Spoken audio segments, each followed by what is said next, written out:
Saad on line کے محترم سامعین السلام علیکم۔ آج میں آپ کو جولیا پیسٹرانا کی تاریخ کے بارے میں بتانا چاہتا ہوں۔ جولیا پیسٹرانا دنیا کی سب سے بدصورت خاتون کے طور پر جانی جاتی تھیں کیونکہ ان کے چہرے پر بہت زیادہ بال تھے۔ جولیا شمالی امریکہ کے ملک میکسیکو میں 1834 میں پیدا ہوئی۔ جولیا کا منہ کافی حد تک باہر نکلا ہوا تھا جس کی وجہ سے انہیں بالو خاتون بھی کہا جاتا تھا۔ جولیا پیسٹرانا پیدائشی طور پر بہت نرم دل تھی لیکن اسے دنیا کی خوفناک ترین شکل کہا جاتا تھا۔ پیدائش سے ہی اس کے پورے جسم پر بال بہت تیزی سے بڑھنے لگے۔ کسی نے اسے قبول نہیں کیا کیونکہ ان کے مطابق یہ ایک عفریت تھا اور اس کی وجہ سے جولیا کو گھر سے بھاگنا پڑا۔ سفر کے دوران جولیا کا سامنا ایک ایسے شخص سے ہوا جو سرکس چلاتا تھا اور اس نے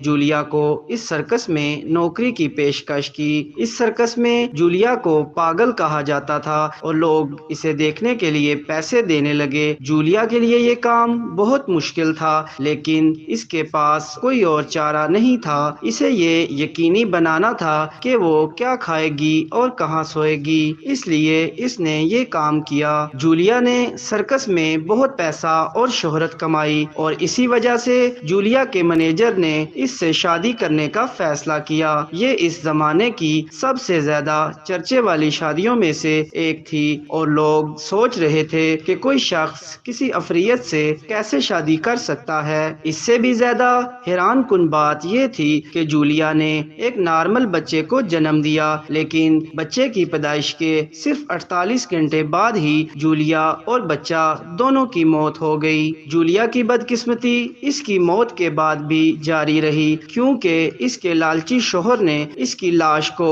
ممی کے طور پر لوگوں کے سامنے پیش کرنے کا فیصلہ کیا۔ وہ آدھا انسان آدھا بندر دکھا کر لوگوں سے پیسے کمانا چاہتا تھا۔ جولیا کی لاش کئی بار چوری ہوئی اور بالآخر 2005 میں ایک کوڑا دان سے ملی۔ آخر 150 سال بعد جولیا کو اسی طرح عزت کے ساتھ دفن کیا گیا جس طرح انسان کو دفنایا جانا چاہیے۔ اگر آپ کو یہ ویڈیو پسند آئی ہو تو ہمارے YouTube channel Saad on line کو سبسکرائب کریں اور ویڈیو کو آگے شیئر کر دیں اور مزید ایسی ویڈیو دیکھنے کے لیے بیل آئیکن پر کلک کر دیں۔